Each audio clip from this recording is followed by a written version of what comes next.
What's good? Hey, Austin, you muted.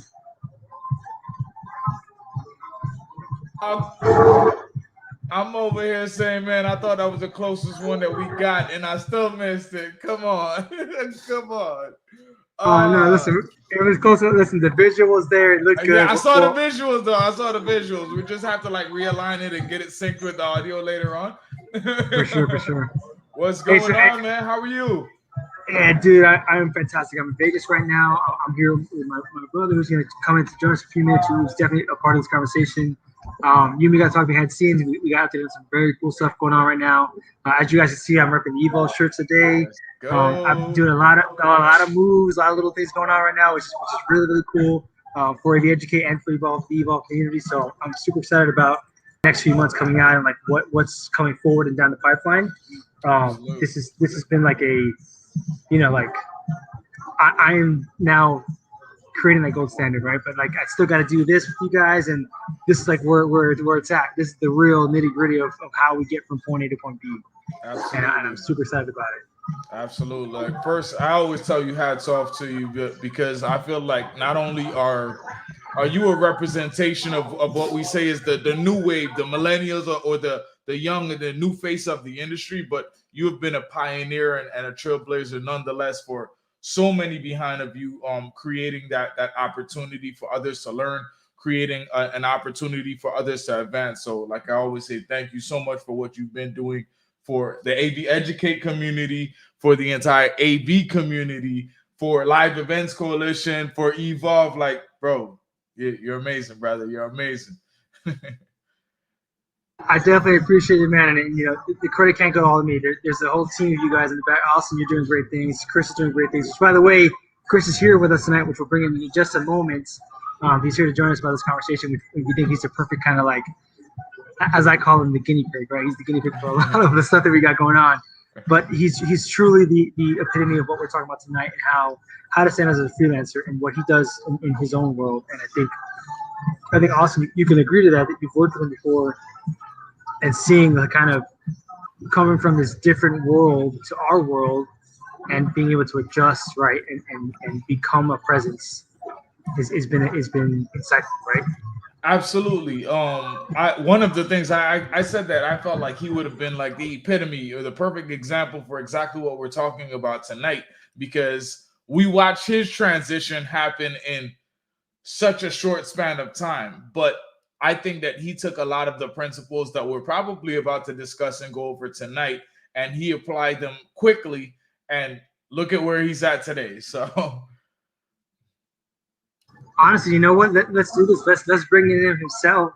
And Chris, I assume you've been listening, right? Listening in and tuning in, and I'm seeing a head nod of what we're saying. So let's get him to come into the conversation and see. I want to hear from him from the horse's mouth directly, right?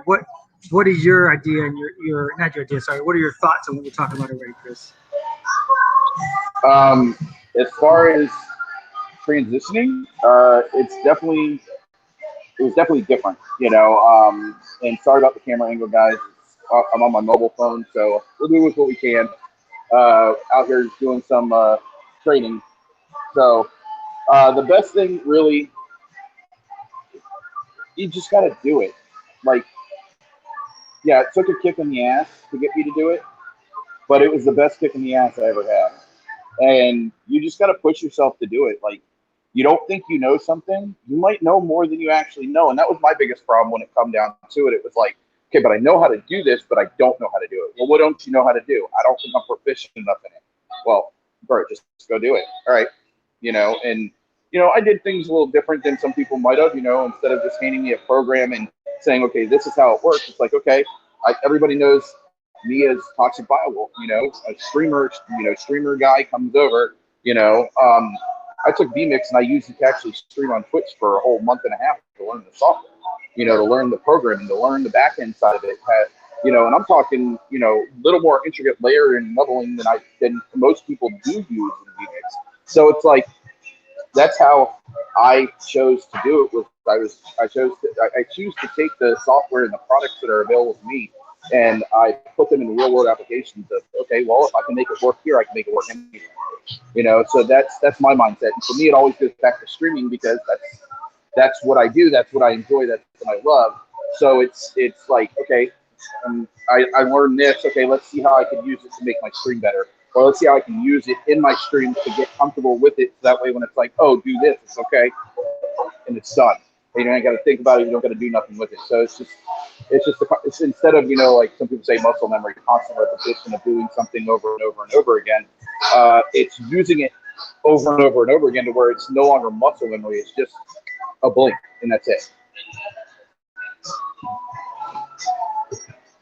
If you had to give one piece of advice, just for a freelancer wanting to stand out in today's industry, where I feel like we went from kind of quiet for a little bit to now we're bombarded with work and it's only going to get worse. How do you stand out so that you can improve your position, can get in a better position, can start to get promotions or whatever the case is, but continue growing your career? What would you say based on what you did with your career? What advice would you give? For me, based on my career path so far that I've shown is don't be afraid to learn. So if somebody asks you, hey, I might not need a VMix operator for the show, but I need an LED. I need somebody to operate resin for LED wall. Okay. Like I was just actually having this conversation with Omar. He's like, have you played with resin? Yeah, I played with resin. Well, how did you play with it? I actually use it as a playback software for my stream.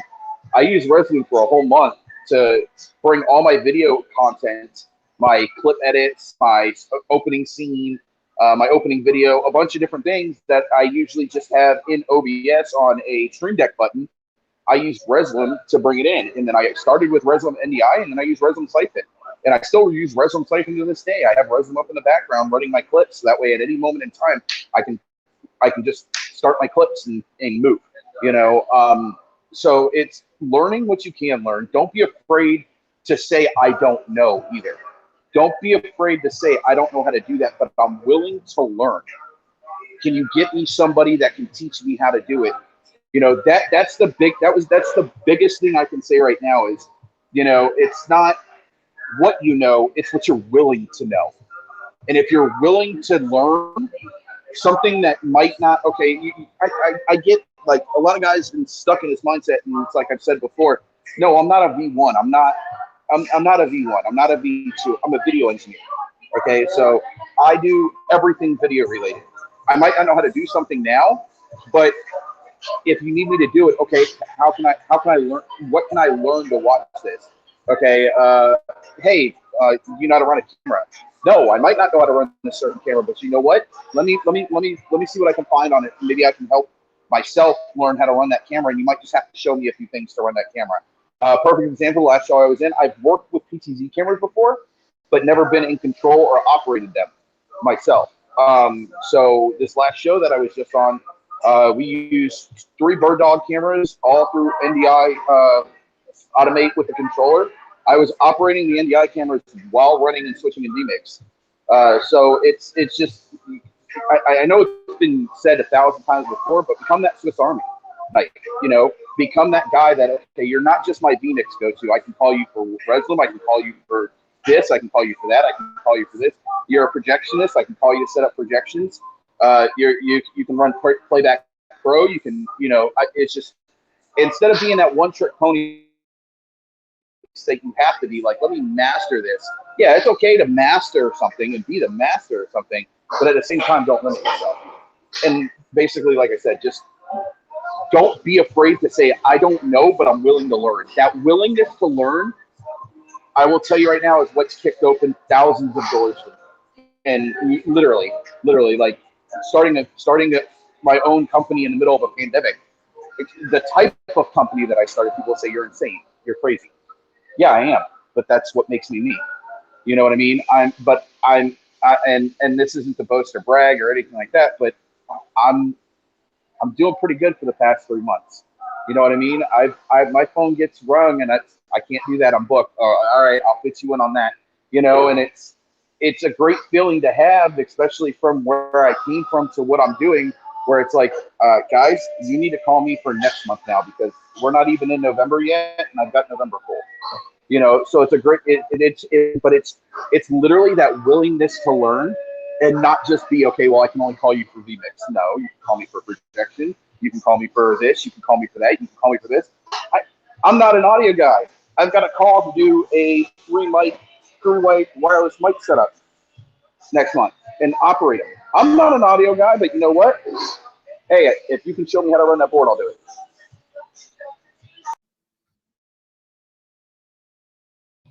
Let's dig a little deeper into it. And just, this is me playing devil's advocate, right?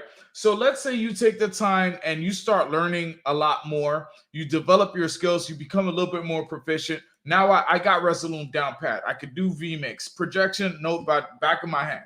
I know all of these different things. What can I do now to market myself, to put myself in front of more clients or give myself more opportunity? Because the same way how you're giving this advice to me, same way how Omar is giving this advice to me, there are so many other recipients of the same information. So what if all of us are going to the same LED classes, same Resolute classes, same camera classes, what can I do personally? And I'm asking this question, hoping that everyone takes these bits and pieces of advice and applies it, right? But we know that not everyone will.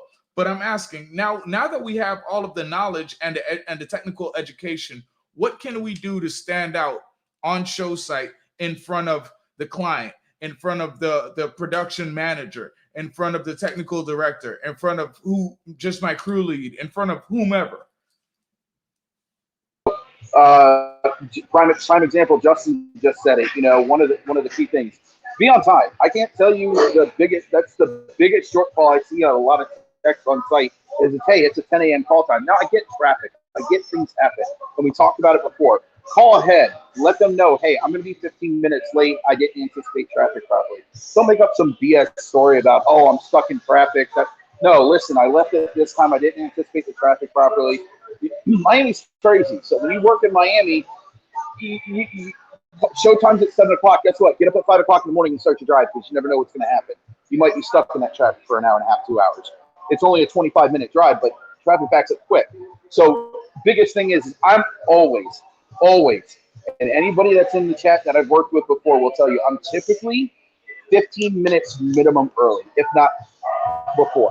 The other thing too is, for me, okay, again, this is all for me. Everybody else does how they want to do, but my thought process is don't just be that guy. Okay, Chris, you're coming in to do VMix for this show. All right, no problem. What else do you need help with? That takes me 2 seconds to set up, bro. You know, you need me help run audio lines? All right, no problem. Where do you need this to go? No problem. You need me to set up the camera? All right, no problem. What do you need me to do to set up the camera with you? You know, oh, we need elements over here. Okay, no problem. Give me the video. The PowerPoint guy, you know, we need to put PowerPoints in the machines. Okay, no problem. Send them over to me. I'll throw them in there. Like, just don't, yes, you have your lane that you sit in, but when you're on site, be proactive to help, because I'll tell you right now, I can tell you the few people that I've worked with already, they'll recommend me to somebody else because it's like, dude, this guy's the first one in and the last one to leave. You know, I don't just, oh, my stuff's broken down, I'm out of here, guys. Have a nice day. No. Like, okay, when's loadout? Okay, truck shows up at 3. All right, do you need me to stay? Would you like my assistants to stay? Well, if you don't have anywhere to be, no, I don't have a plane to catch, and it's an hour and a half drive from me, so I can stay. Make sure everything gets loaded out. Make sure everything gets broken down, wrapped up, put away. Don't be that guy that's just sitting there putting your stuff away and calling it a day. You know, you got to be proactive in that stuff, because that's what gets you out there. It's like, oh, dude, this dude showed up, and he made sure everybody else was good to set up to go at the same time.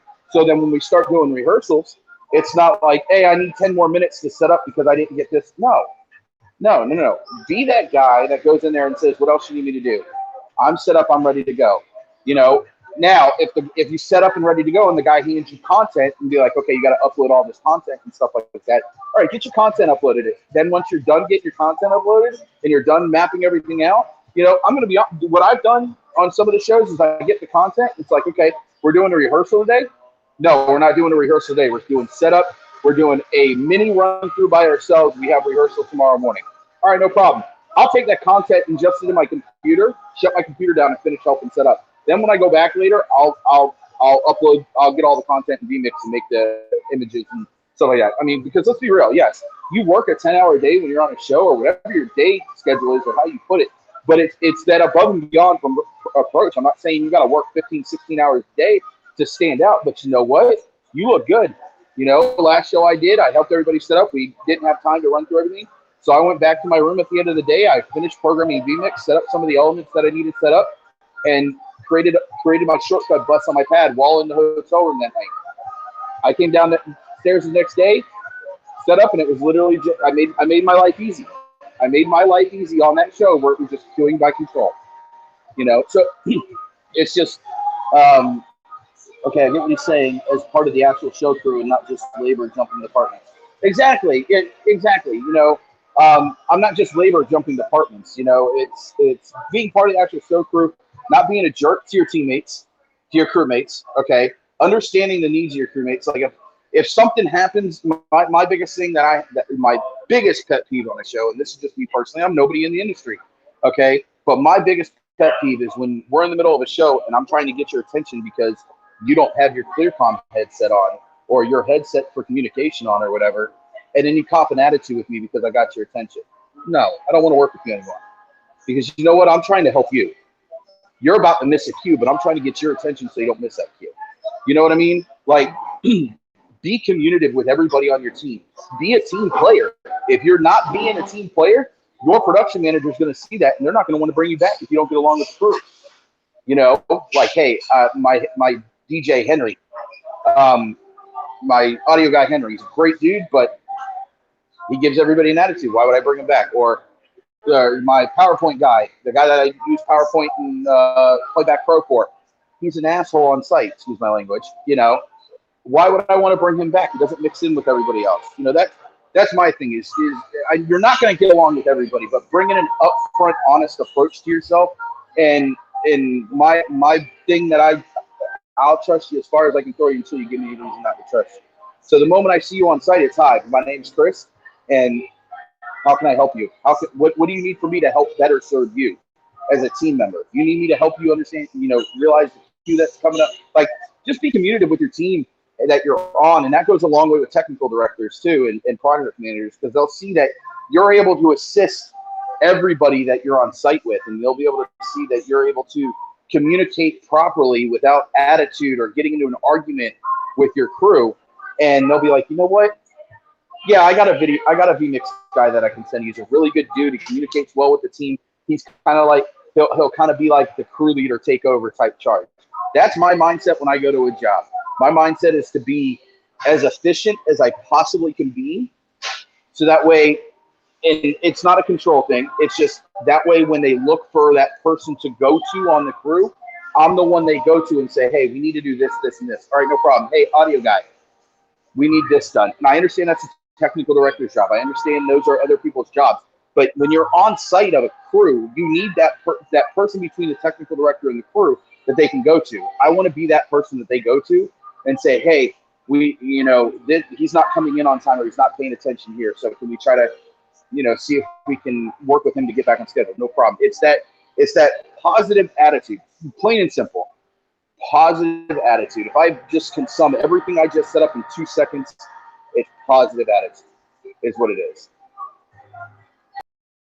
Definitely dropped a lot, but I felt that it was all very powerful. One of the things that I picked up with what you were talking about as well is to me, it seems like leadership as well.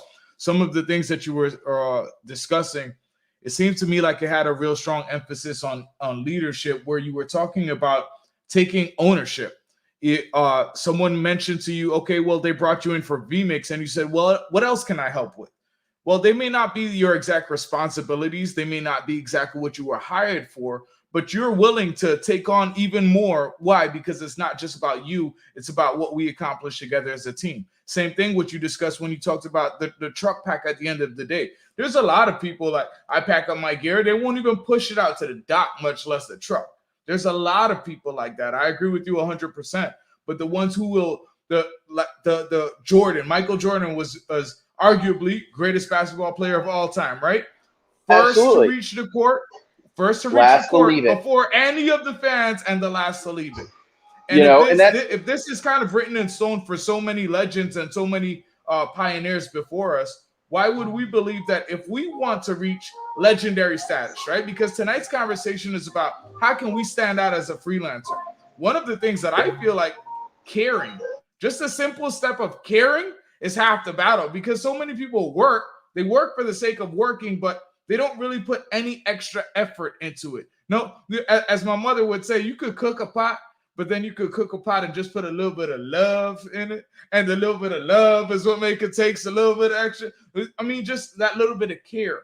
You could tell the difference in when somebody's working just to work and when somebody's working passionately. Somebody's trying to build up the team and make the team around them better. I feel like those are a few things that as well make us stand out. But like I said, if we want to be legendary, it goes back to exactly what you were saying. First to show up, last to leave. So I thought that was all powerful, man. That's exactly where I'm coming from. Is it's that first to be there, last to leave. The leadership mentality. It's not like, again, it's like I said, it's not about the control. It's about what you can give to them there. So it's not about like, I want to be the only guy that this person talks to. No. That's not what it is. Own your stuff. Own it. You know, if I could correlate this to like any type of, like, you talk about basketball, let's talk about football for a second. I'm a huge football fan. Everybody knows I'm a Miami Dolphins fan. We won't go there about what's going on with them, but think about the Patriots for the last 16 years. Think about the Patriots for the last 16 years before they lost Brady. What was the motto in that locker room?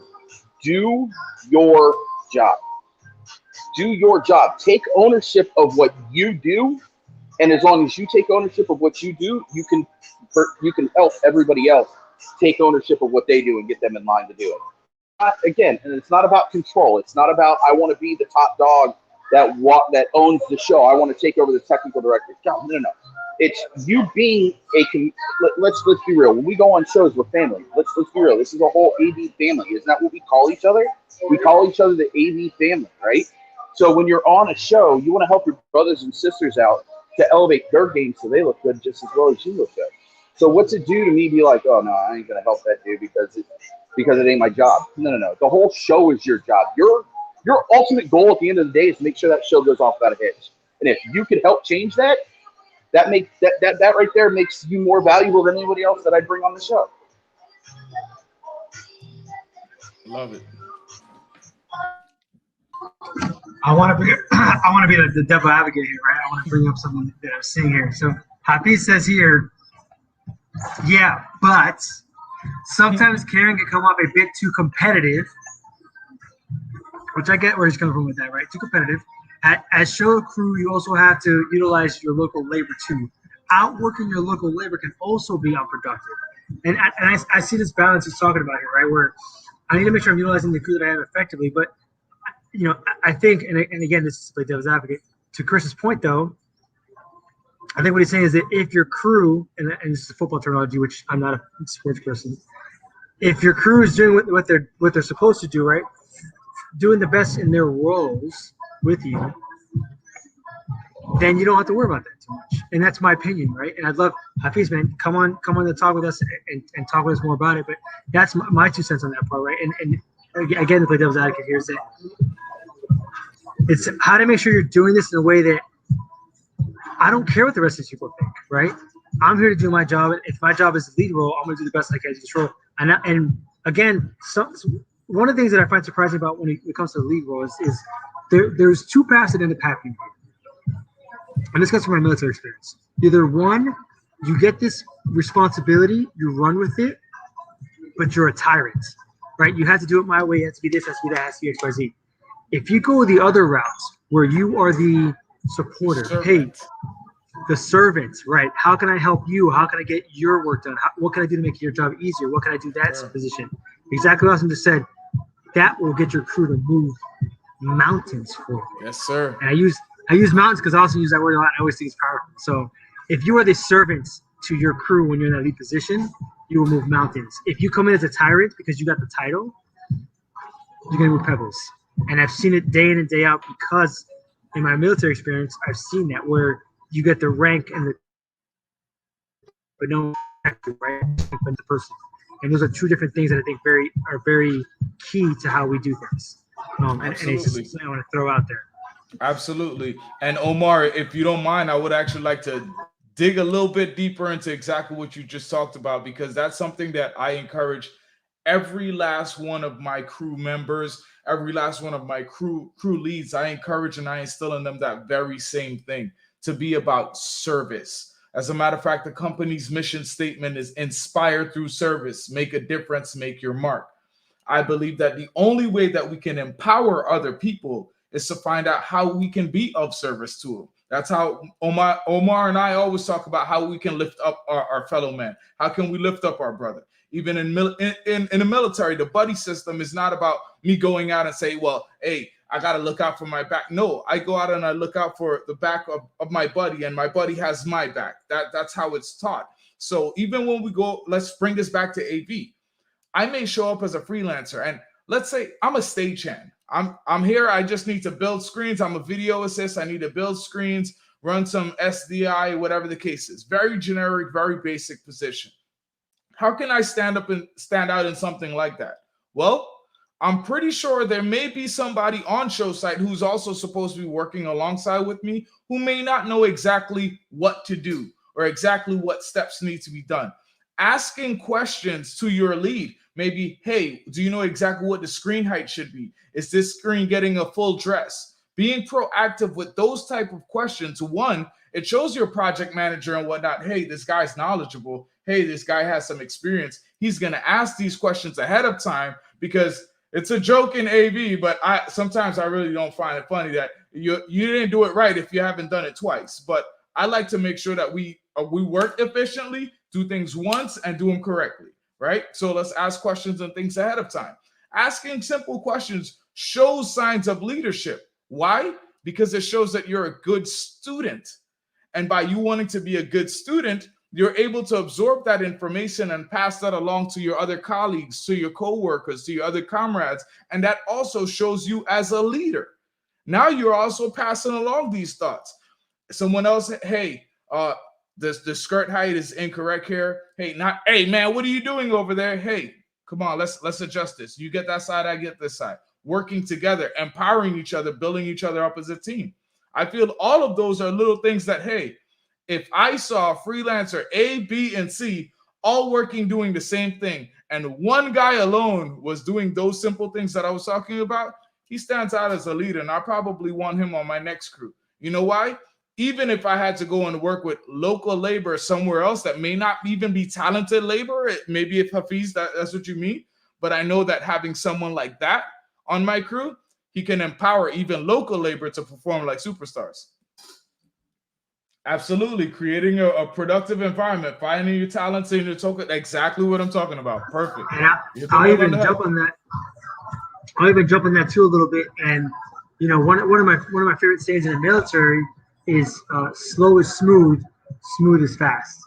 And that's like what else is saying here, right? Like I don't want to do it twice, because now I'm wasting time the second time to do it the right way. When if we did it slowly and looked at what we were doing, we could have done it right the first time and not wasted time the second time. And now that becomes slow, smooth, fast. Now I'm doing my job more effectively, and I'm moving forward because I'm taking the time to do it right the first time, not the second time. Kiki here just jumped in and says, anticipate what the client needs. Ask is going to anticipate what the client need. Ask is going to be. And I see Chris in the background doing like yes. So we'll get to him in a second. But you know what I want to say too is jumping onto what Austin was saying. I think what's fascinating is that what I end up seeing a lot too, and now especially being in like the director position so many times in my career, what I see a lot happening, which is very interesting to me, is that usually what ends up happening is without me assigning anybody or saying anything, the one that takes that initial lead charge, like somehow becomes a de facto lead of the crew. And the crew is so used to being like this, hey, let me follow through so that I'm just getting things done, right? That it all takes that one guy to, and that's what I used to do all the time when I started in the industry because of my military background. I used to always take the lead. I used to always take the lead, and I'll give you an example too.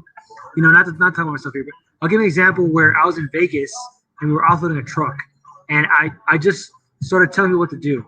because I in my mind envisioned a very quick and effective way to do this. By the time we were done unloading the truck, the entire crew thought I was the lead, and I was like, nope. I saw a way to get it out of the truck very quickly, and I just started doing it. And you guys are following through, so great. I have no idea what to do after this, right? Like I know the gear went to this room. After this, I'm done. But that was that aha moment for me. I was like, this is all it takes. Oh shit! All right, cool. Let me keep doing this role because I see the power in this, right? And the other two is like, that's how you make connections and work, because then you become that guy. Oh, Omar's on the show. Hey, let me talk to him because he's an ask solutions. And a lot of it is just critical thinking and being on your feet and your toes. And again, back to Austin, being that servant, right? Oh, hey, Omar, what is going on here? I'm not sure, but give me a second. I'll find out for you, and I'll be that guy, right? I'll be the guy to ask the question and look like the fool to the client because I want us to keep moving forward, and I don't think it's a dumb question. And I've been in that scenario where clients are like, "What do you need to know that for?" Well, because the crew's asking about it, and I think it's a good question. Well, we're not there yet. Okay, well, we're there now because they're asking about it. So, and I've gone and been like the devil's advocate to make a point, like they're asking now about it, so I want the answer now, not later, because it doesn't fit your agenda. One of my pet peeves in the industry is when you work with planners, right? And I'm sure a lot of you guys can attest to this. You work with a planner, you do a show, and you show up, and there's one guy who is the lead who has all the answers. And if he had just done a meeting at the beginning and said, "Hey, I need this done. Here's how you lay it out. Who's the lead video? Who's the lead audio? Who's the lead lighting? Who's your teams?" and delegated, it would have been so. Instead of this, okay, I did the screens. What's next? Because you have no idea because it's all in his head, and you got to keep going back to him. But everybody's going back to him at the same time. So you're like, he's like, yeah, I got you. Yeah, so I need you to do this, and then you're just waiting there. You're in line, right? Okay, let me wait in line now. I'm the third guy because ask a question about the next step. Where's the other screen go? Oh yeah, it's gonna go over here and this stuff. Okay, cool, I got it. And you put that screen, and then you got to go back to figure out, okay, well, where the projection goes is, I did front. Oh, dude, I'm so sorry. It's rear projection. Got it. Let me strike some stuff and come back at this. Those are the type of things that gets me. And I'm not saying this is like that guy's a bad person for. Sometimes things happen. It's a very last minute show, pop up, whatever it is, and he's put in that position. But if you're that guy that constantly does that, that becomes your, this is who's in charge? No, I'm gonna go ask this guy because I don't want to do that shit. That ended up happening a lot. I would do shows with certain clients where they knew this client was like that. And like, I'll just ask Omar because Omar will do stuff and he'll take the blame for it. And I was okay with it. Like, great. And my rebuttal always was, you didn't tell me otherwise. So, I didn't do it wrong because you didn't say otherwise, And I was okay doing that real sometimes. But anyways, that's my two little like into that. There's a couple here. Chuck Wojak, what's up, brother? It's good to see you, man. It's good to always have you on board. Chuck, we got to get you on a future show, man. You are a fountain of knowledge, and we should definitely tap that fountain. Jay Thor is coming in as well. Jay Thor is a legend in our podcast. If you guys don't know, a lot of his guys have been with us. Jay Thor's been with us. But Jay Thor says, Kiki or Lagger, even if you can't anticipate the need, as long as you ask, what can I do next, will help you stand out amongst those that wait to be told what to do. So this is, by the way, if you guys don't know Jay Thor Productions, this is the man himself here. If he's telling you this advice, I highly recommend that you listen and follow through on this. Hello. This is what Chris is saying. This is what Austin's saying, right? This is what I'm saying. You guys should follow through. Chuck responded here. That never happens, Omar. Yeah, that never happens. Yeah. There's never that guy. We don't know anybody. It was a fictitious story just to get you guys thinking about stuff. Habib says here, sometimes it's hard to understand the character of the crew you're provided with too. And I agree with that. And that is a difficult thing to do. And my rebuttal to that would be, and then Austin, if you chime into that, is being the servant, right? Mm-hmm. And being humble enough to ask that question. Hey, what are your strengths? What are you not doing? One of the things that I'll do when I do stuff in particular as a director is I'll say, hey, here's my lead video, my lead audio, my lead lighting. Who is an audio guy? And if the numbers seem right, hey, you guys go do audio. Who does video or who wants to learn video? Raise their hands. Okay, you guys go to the video side. And land like that. If there's this uncertainty, I'm very honest. If you don't tell me what you're interested in, I will pick for you, and I hope you do well. Like, I'm honest with you, right? Like, because that's the reality. You need to be assigned to somewhere, and either you tell me what you're interested in, so I can put you in that department and help you grow, or you don't tell me, and I decide for you, and we move forward from there. Again, another one here is sometimes your best labor can be further down the list, so you have to deal with what you get locally. 100% agree with that. That's what happens sometimes. I mean, and again, that's the name of the game sometimes. But right. it's I think, also believe you got to make the best of what you're giving as well. So, and being a servant gets you to that. Hey, let me humble myself a little bit and ask. Maybe it's just to have a conversation, right? You know, here's what they used to bug me with my family sometimes. I remember I went to a celebration for one of my cousins, and she had a significant other, a partner, and everybody was just talking ill about the gentleman. But he was a kid at the time, and I wasn't any better, right? At the end, near the end of the day, I just started talking to him. This dude was so intimidated to be in the presence of his partner's family that he didn't want to socialize. But once he opened up and got him talking, it was a whole like this guy was great. He was polite. He was super great. He wasn't that he was being rude to the family. I'm Latin, by the way. He wasn't being rude. He was intimidated, and no one was coming up to him. So he felt like, oh, they must not like me. So let me not put myself out there. But once I got him saying, listen, like the vibe we're getting is this, and I was honest with him. I think you're not this person because, my cousin here, my niece here, tells me otherwise. I want to believe her, so I want to talk to her in this conversation. Within 30 minutes, the dude opened up. He was a completely different person. He was at the end. He was great. En la familia, estaba con todo mundo. Estaba bien con la gente. All of a sudden, this guy's a superstar. But 30 minutes ago, this guy's he's so rude. He's just sitting there. He's not talking to anybody. He's keeping seconds attention from him. No, the dude was terrified because he's at an event with the entire family.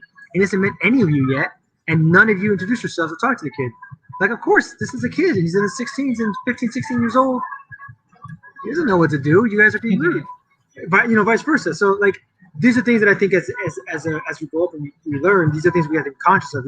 Sometimes, us in these leader roles, we need to step out of our kind of like, hey, I do this for a living. This is the norm here. What are you thinking of? And understand that sometimes these kids just, these young adults, they just need that extra, like, hey, what's going on? Why are you kind of like, what's the deal? And it could be a personal situation. You need to say, hey, listen, I know money's tight, whatever the case is. If you have a personal thing, you should go home, deal with it, right? Sometimes that's just the immediate solution. Go home, deal with it. Other times it's, I can't help you right now, and it's not really your responsibility, but as the leader, it kind of is to take care of your crews, and you need to figure out that balance of how you're willing to now. But if they're not doing their job effectively, it may not be that they're trying to be lazy or not productive. It could just be they're intimidated and they're not sure what to do. So maybe it's getting that one guy and saying, hey, why don't you shadow me today? Clearly you're a green guy. You don't know what the hell's going on. Shadow me, at least get an idea of what's going on for the next time I see you. I don't want to see you standing around trying to look at what to do, And if you're doing it out, obviously the generic answer is if you're doing it out, just grab a cable and wrap it. And make sure they wrap it properly. Yeah. I say that as soon as I said it, I was like, oh, hold on, let me specify here. Yeah. Make sure that and if it takes you that couple minutes to teach them how to wrap it, teach them, because you know what? It's just gonna get you out there faster. Yeah, it's gonna take a little time to teach it, but once you get that done, he's gonna be able to do this skills properly. You're still gonna get out there fast in the long run. And I think that's a huge takeaway right now in what we're talking about here. 1,000% agreed. 1,000% agreed. So Chuck also had a comment. He said, "Yes, a servant attitude goes a long way, but it always isn't prevalent on a site." And I'm going to actually beg to differ with you on this. And the question I want to ask you, Chuck, is, when has a servant attitude, and I'm going to break it down just to go a little bit further in depth with it. I believe that a servant attitude naturally and inherently makes everyone on my team better. So when has the time of me having a better team not helped? When is the time of a team to be better performers?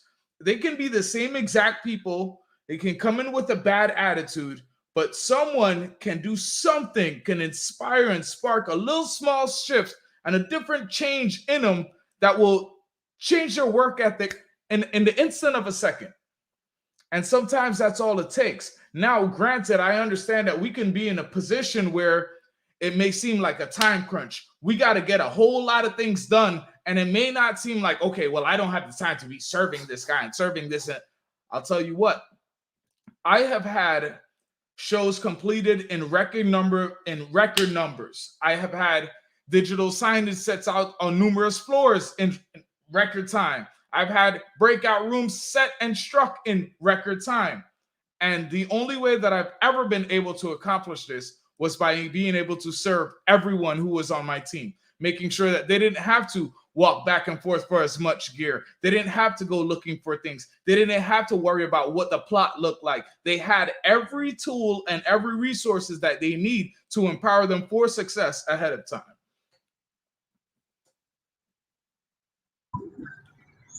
Agree, and sometimes that spark kicks in, and you said what I was thinking. So to be devil's advocate with Chuck,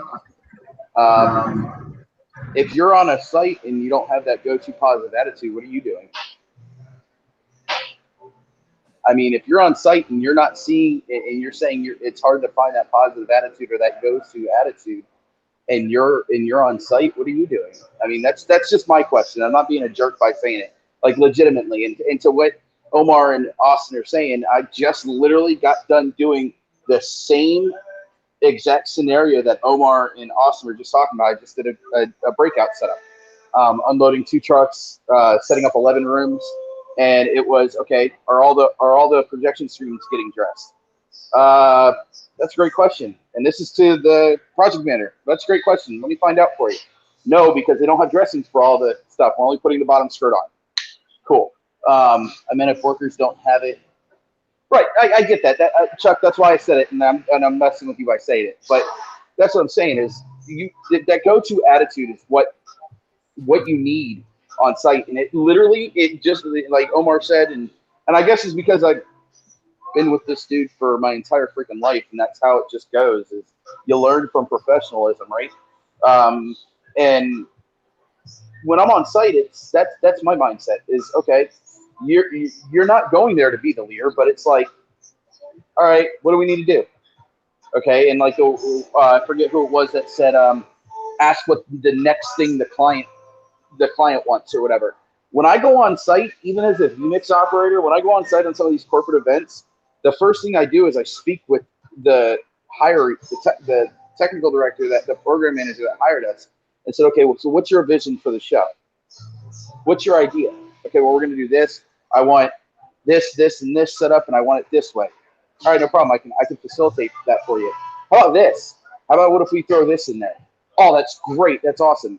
You know how many jobs that's gotten me called back to so far just by doing that little bit of effort? But you see what you just said? I have a program director that now when they hire the guy that's hiring us to come in, they're like, oh, by the way, bring Bodie back. I want Bodie to run my show. I've done 17 shows for this one project manager now because they just love the way I operate and the way I think. Absolute. But like you just said, you had that conversation with that project manager or the technical director to find out what was the goal. As a matter of fact, Rebecca Joy, she just brought it up and she said goals matter. And if you do not know who Rebecca Joy is, if y'all are looking for work, I suggest y'all get in touch with Rebecca. All right. But that goes to say that, matter of fact, I'm glad that she's chiming in because the information that you'll see coming from someone else who's also providing opportunities out there. So they're constantly eyes that's looking for who's standing out. What are you doing to stand out?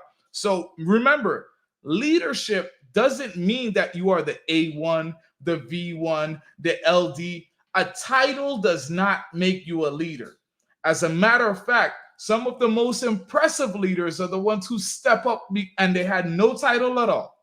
They are the most impressive leaders to step up out there. So we are encouraging people to become leaders, take ownership, act like the show is yours. Take that type of ownership, care with that amount of care into it. And I promise you, it will take you so far.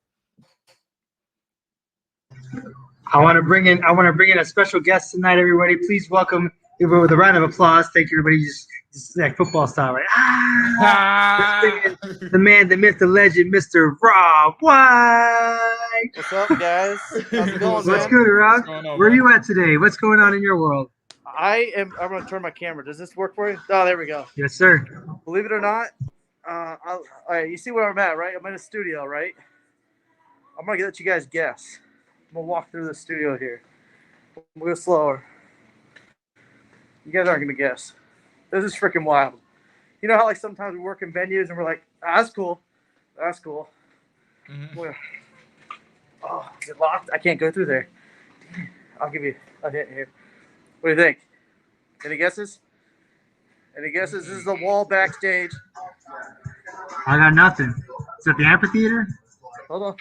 Wait, maybe. Oh, you can't see the. Here's a lit one. No, nothing yet. I won't waste too much of your time because I don't know if I'll be able to get through these doors. You're in Eric War Vegas? Oh, here. All right, I'll give you. Grand Ole Opry? The Opera House, yeah. Grand Ole Opry, baby. Grand Ole Opry, yep. Yeah. I don't know why you guys are so low. So I turn it up. There you go. Okay.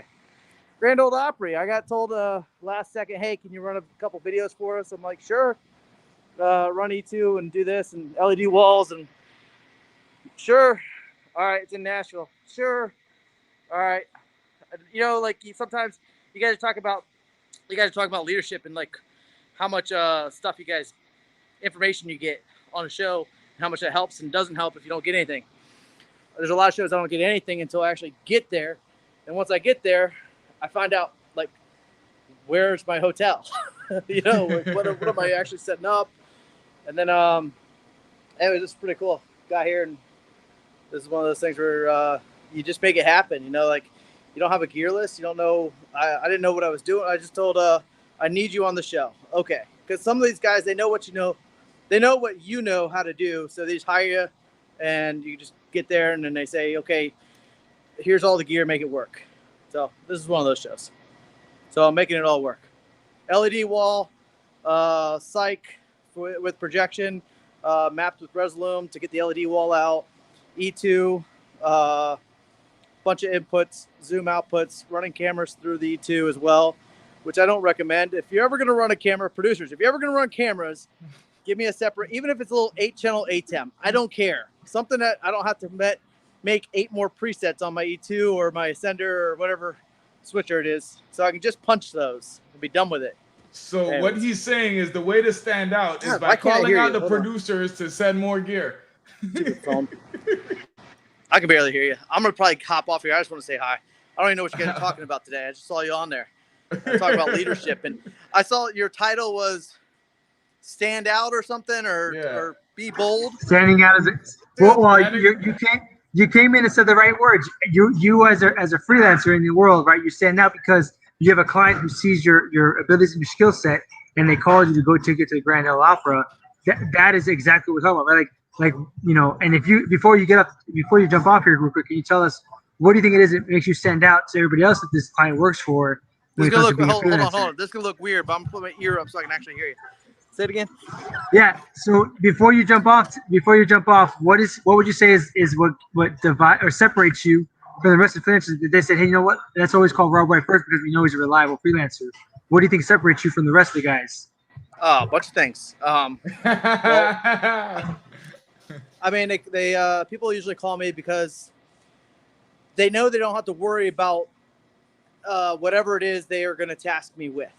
You know, they're like, you know what? Just like when you hire a professional audio guy, you know, you don't have to, as a producer or as a show caller or as a company, when you hire somebody and you hire a technician, of professional stature, you say, there's my audio guy.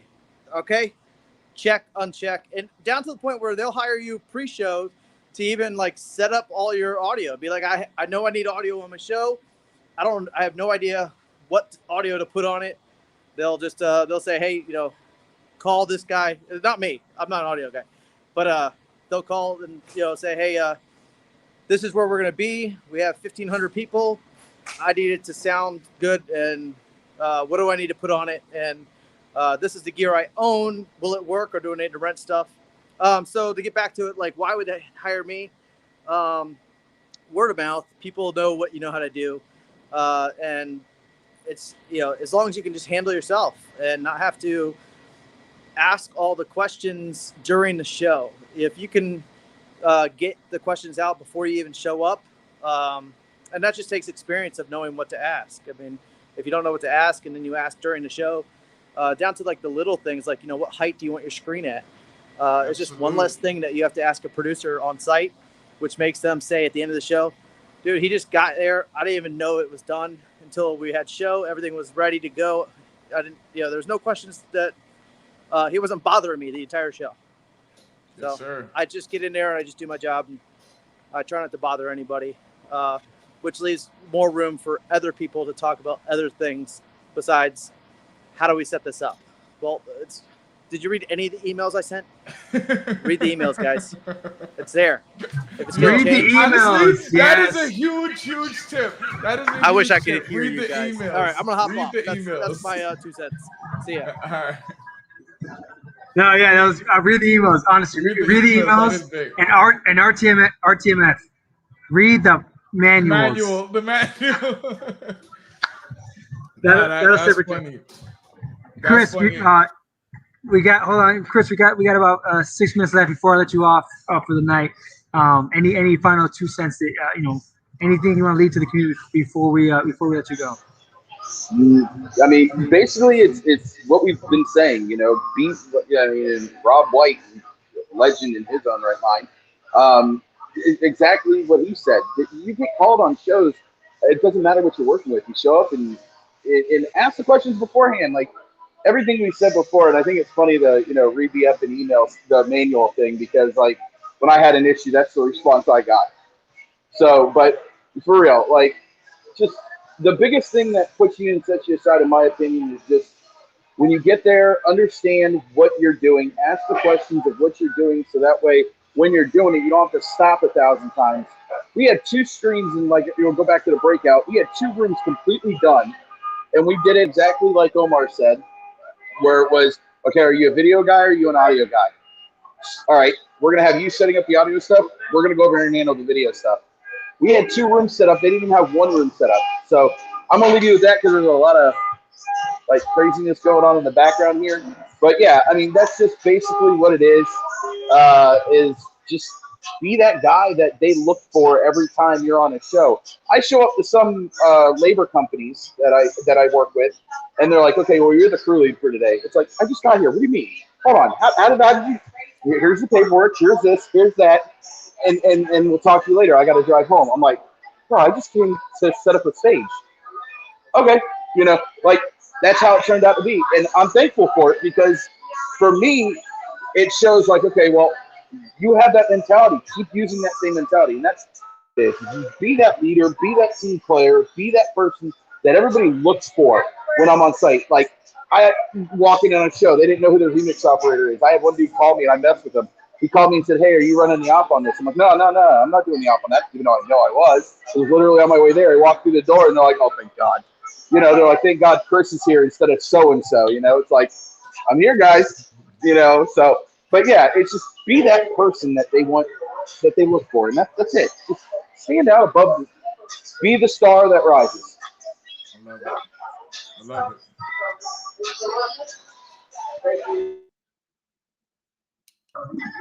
All right, Austin. Since you and me, we got 4 minutes left before I give you the final closing words. The master words here. Rebecca here is saying some really good things. Ask beforehand, dude. That is everything. Rob, not Rob. Sorry, Kiki was saying here earlier. Keeping the invisible wall between you and the local crew can make a huge difference on how smooth the event sets up and breaks down. Inclusive and exclusive attitudes make a difference. I like that a lot, and that's like a quotable thing there. Kiki's definitely dropping some bombs tonight. There's another one that came up a little bit earlier. Was it from Chuck? Always call a producer for making our job harder than it needs to be. He's trolling, guys. Don't do that, seriously. Yeah, he's trolling. Don't do that. But it was from Chuck. So Chuck said, okay, first, 3 looks glorious, and 2, yeah, my comment was how to coach newbies and how to be like that with new crews. Maybe where some vets are making the newbies uncomfortable. I've seen it. Was interested in your thoughts. So Chuck, real quick before we end the night, we got about 3 minutes left. Did we kind of recorrect ourselves and answer that question? If we didn't, just let me know. Just say no, and we'll answer it again here in the comments. But I agree with you, and Chuck, and I appreciate you coming in and being that voice for the other side to say, hey, did we talk about this? Did we address this? You know, and I think that between like Rebecca Joyce here saying, you know, you said, I think this says it all right here. You set the tone, and your tone, that's leading. That I think right there is like, you know, period, done, right? That's it right there. But yeah, so Chuck says yes, we did. So cool, we course corrected on that. We answered. Is it over here? Don't be upset if others kinds of dislike you for it, as long as your attitude is correct and you do your best. Agree with that 100%. Yeah. So guys, before I get off of here, I know there's tons of background noise right now. Jay brings up. Thank you for listening to me and Chris with this background noise. I want to thank Tony Ramon for letting us have our Naruto udon noodles today. I wasn't gonna make it back to the hotel in time, so I asked the guy if I could do it here. They said yes, so I did it here. It's not the best scenario. I apologize, but as Austin has taught me, I have a commitment to you guys to keep, and I want to make sure we are committed to that and being on time and being present at the same time frame at the same time every day with you guys, every week with you guys. Sorry, not every day, every week with you guys.